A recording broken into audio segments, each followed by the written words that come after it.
할렐루야. 오늘 이 아침에 하나님께 예배하는 여러분들을 축복합니다. 기도하겠습니다. 아버지 하나님, 우리를 하나님의 자녀로 불러주시고 또 예배를 통해서 축복으로 인도하심을 감사합니다. 오늘도 하나님께 복받는 인생으로 살아가기를 원합니다. 하나님의 말씀을 우리의 심령 가운데 새기고 그 말씀에 순종하며 살아갈 때에 지혜로운 자가 되고 또 하나님께 기쁨을 드리는 아름다운 삶을 살 수 있음을 성경은 우리에게 가르쳐주고 있습니다. 오늘도 주님의 말씀인 성경을 붙잡고 그 말씀에 순종하며 살아갈 수 있도록 인도하여 주시고 하나님의 말씀이야말로 우리의 삶에 올바른 지침임을 믿고 그 말씀 따라 사는 우리의 삶이 되게 하여 주시옵소서. 무엇보다도 흔들리지 않는 믿음을 주시옵소서. 세상을 살아갈 때에 여러 가지 어려움과 역경을 만나지만 하나님의 말씀을 붙잡고 또 예수 그리스도 안에서 믿음으로 굳건하게 될 때에 우리는 흔들리지 않는 인생을 살 줄로 믿습니다. 주님, 능력의 팔로 우리를 붙잡아 주시고 오늘도 그 말씀 따라 살아갈 때에 하나님의 말씀에 나타나는 역사를 오늘도 우리의 삶 가운데 체험할 수 있도록 인도하여 주시옵소서. 우리의 삶을 온전히 주님께 맡겨드리며 예수 그리스도의 이름으로 기도하옵나이다. 아멘. 다 함께 찬송가 342장 찬양 드립니다.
내 친구를 삼가 잘 선택하고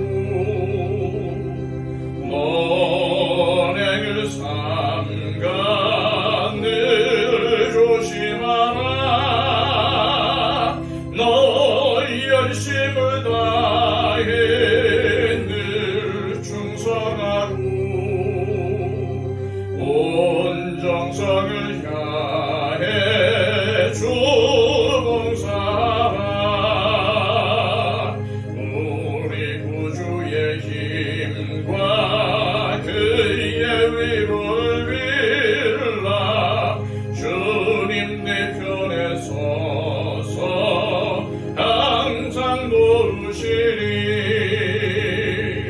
잘 이기는 자는 상 받으리니 낙심치 말고 늘 전진하라. 내 구세주 예수 힘 주시리니 주 예수를 믿어 늘 승리하라. 우리 구주의 힘과 그의 위로를 빌라. 주님 내 편에 서서 항상 도우시리. 이 시간 우리에게 주시는 하나님의 귀한 말씀은 구약성경 잠언 5장 1절에서 14절까지의 말씀입니다. 구약성경 914쪽입니다.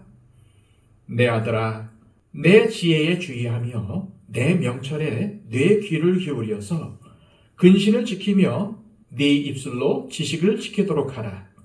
대저 음녀의 입술은 꿀을 떨어뜨리며 그의 입은 기름보다 미끄러우나 나중은 쑥같이 쓰고 두날 가진 칼같이 날카로우며 그의 발은 사지로 내려가며 그의 걸음은 수월로 나아가느니 그는 생명의 평탄한 길을 찾지 못하며 자기 길이 든든하지 못하여도 그것을 깨닫지 못하느니라. 그런즉 아들들아 나에게 들으며 내 입의 말을 버리지 말고 네 길을 그에게서 멀리하라. 그의 집문에도 가까이 가지 말라. 두렵건대 네 존영이 남에게 잃어버리게 되며 네 수완이 잔인한 자에게 빼앗기게 될까 하노라. 두렵건대 타인이 네 재물로 충족하게 되며 네 수고한 것이 외인의 집에 있게 될까 하노라.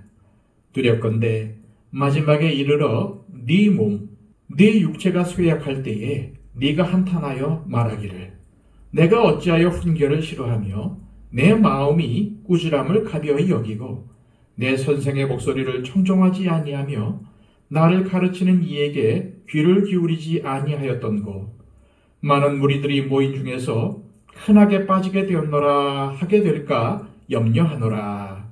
아멘. 지금까지 함께 묵상한 잠언의 말씀은 지혜의 중요성을 알려주고 지혜를 얻는 데 있어서 필요한 실제적인 교훈들을 가르쳐 주었습니다. 그런데 오늘 읽은 5장부터 7장까지는 지혜를 얻고자 하는 사람이 극히 조심해야 할 주의점들을 교훈하고 있습니다. 그 중에 첫 번째로 주의해야 할 점은 육체적인 순교를 지키는 일입니다. 좀 더 구체적으로 말하면 순교란 결혼 생활을 유지하는 것입니다. 1절과 2절입니다. 내 아들아, 내 지혜에 주의하며 내 명철에 네 귀를 기울여서 근신을 지키며 네 입술로 지식을 지키도록 하라. 그리고 이어지는 3절도 보십시오. 대저 음녀의 입술은 꿀을 떨어뜨리며 그의 입은 기름보다 미끄러우나. 솔로몬은 지금까지 계속해서 지혜와 명철에 관하여 이야기하다가 지혜로운 삶을 살기 위해서 반드시 주의해야 할 것들을 가르쳐주면서 첫 번째로 소개하는 것이 바로 음녀를 주의하라는 것입니다. 우리는 솔로몬이 지혜에 관한 가르침을 주면서 음행, 즉 부정한 성적 행위에 대해서 주의하라고 권면하는 것을 새겨들어야 합니다. 이것은 무엇을 의미할까요? 그만큼 성적인 타락은 지혜로운 삶에 치명적인 걸림돌이 된다는 것입니다. 다시 말해서 솔로몬이 지혜로운 삶에 방해가 되는 첫 번째로 음행을 지목한 것은 그만큼 음행이 지혜와 반대되는 데 있어 1순위라는 것입니다. 구약 성경을 살펴보아도 가나안 땅에 들어가면 가장 조심하라고 하나님께서 모세를 통해 당부한 내용에도 이 음행이 들어 있습니다.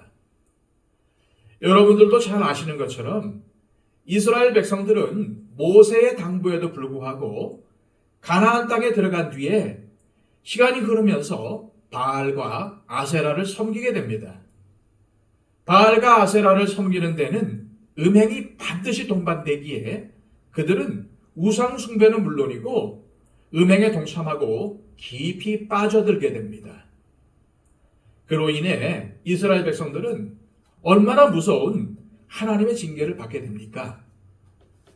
솔로몬이 잠언을 통해서 음녀를 주의하라고 권면하는 것은 솔로몬 당시 교훈을 받는 젊은이들에게 있어서 음녀가 가장 큰 경계의 대상이 될 뿐만 아니라 그리스도인들에게 있어서 음행의 죄악이 하나님을 섬기는 지혜의 길에서 떠나게 만드는 가장 큰 위험 요소가 되기 때문입니다.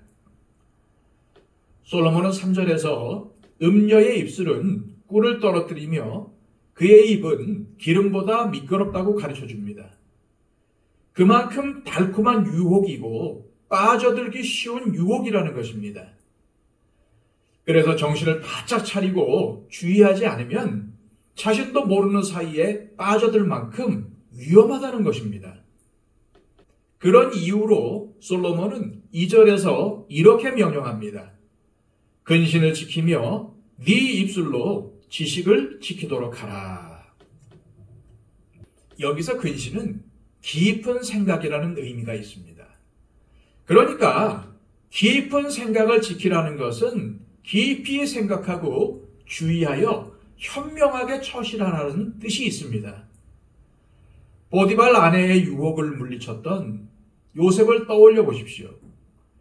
혈기왕성한 젊은 청년인 요셉에게 이 유혹은 피하기 쉽지 않은 유혹이었을 것입니다. 그런데 그가 어떻게 피할 수 있었을까요?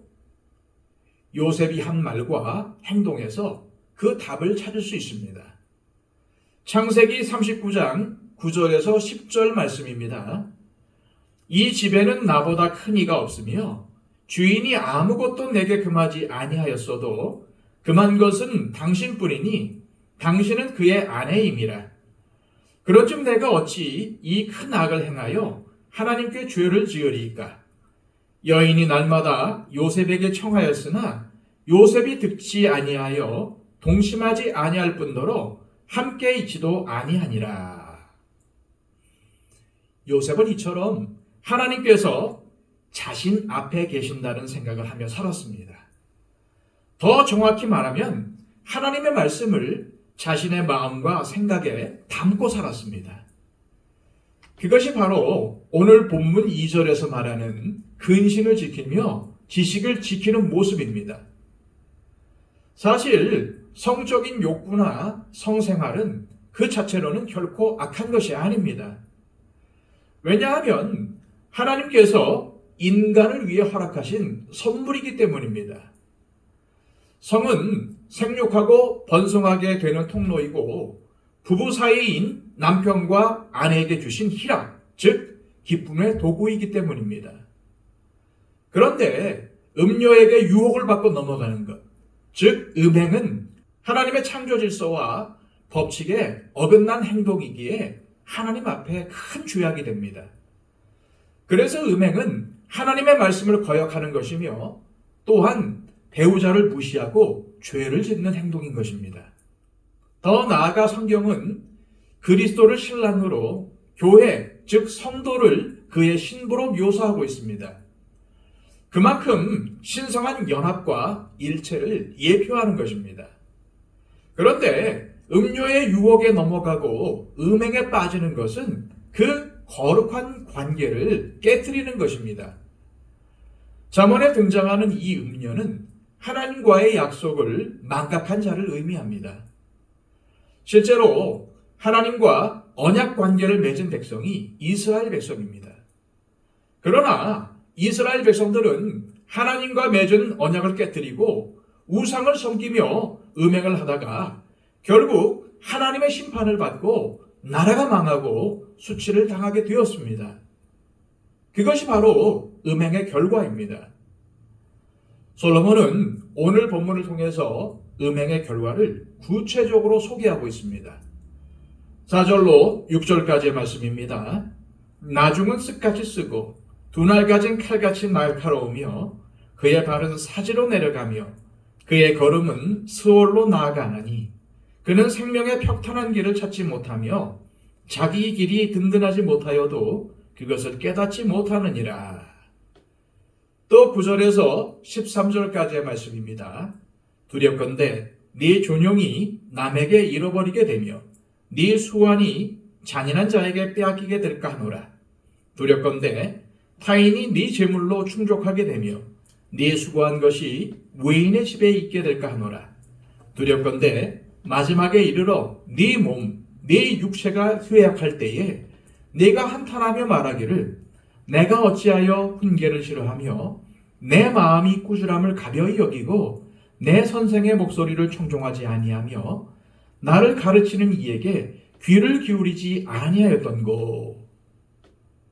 솔로몬은 9절에서 음녀에게 빠지게 되면은 존영, 즉 인생의 가장 빛나는 시기를 잃어버리게 되고 수완, 즉 생명을 빼앗기게 될 것이라고 합니다.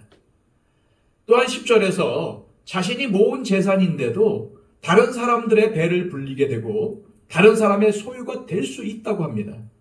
그리고 11절에서 14절까지에서는 나이가 들어서 후회를 하게 되고 공개적으로 망신을 당하게 된다고 경고하고 있습니다. 실제로 하나님을 버리고 음행에 빠진 이스라엘 백성들은 이 같은 일을 겪고 말았습니다. 이 잠언의 말씀처럼 하나님의 심판을 받은 것입니다. 따라서 음료의 유혹에 빠지지 않는 것이 지혜를 추구하는 삶에서 제일 조심하고 주의해야 할 첫 번째입니다. 이것은 일상적인 삶에서도 그렇고 영적인 삶에서도 마찬가지입니다. 음행의 죄악에 빠지지 않기 위해 우리는 날마다 근신을 지키며 우리의 입술로 지식을 지켜야 합니다. 쉽게 말해서 요셉처럼 하나님의 말씀을 날마다 마음에 두고 입술로 고백하는 삶이 필요한 것입니다. 이 시간 기도하실 때 하나님 아버지, 복 있는 사람은 하나님의 말씀을 즐거워하며 주야로 묵상하는 사람임을 깨달아 오늘도 요셉처럼 하나님의 말씀을 가슴에 두고 입술로 읊조리며 살아가게 하옵소서. 그리고 무엇보다도 우리의 마음을 지켜 영육간의 음행에 빠지는 일이 없게 하시고 하나님께서 기뻐하시는 삶을 살게 하옵소서. 기도하시기를 바랍니다. 111 기도를 통해서 우리에게 중보가 필요한 분들을 위해서 기도해 주시기를 바랍니다. 박영채 집사님, 천금수 집사님, 유덕봉 집사님 건강 회복을 위해서 기도해 주시고요. 또한 연로하신 우리 성도님들을 위해서 기도해 주시기를 바랍니다. 다 함께 기도하겠습니다.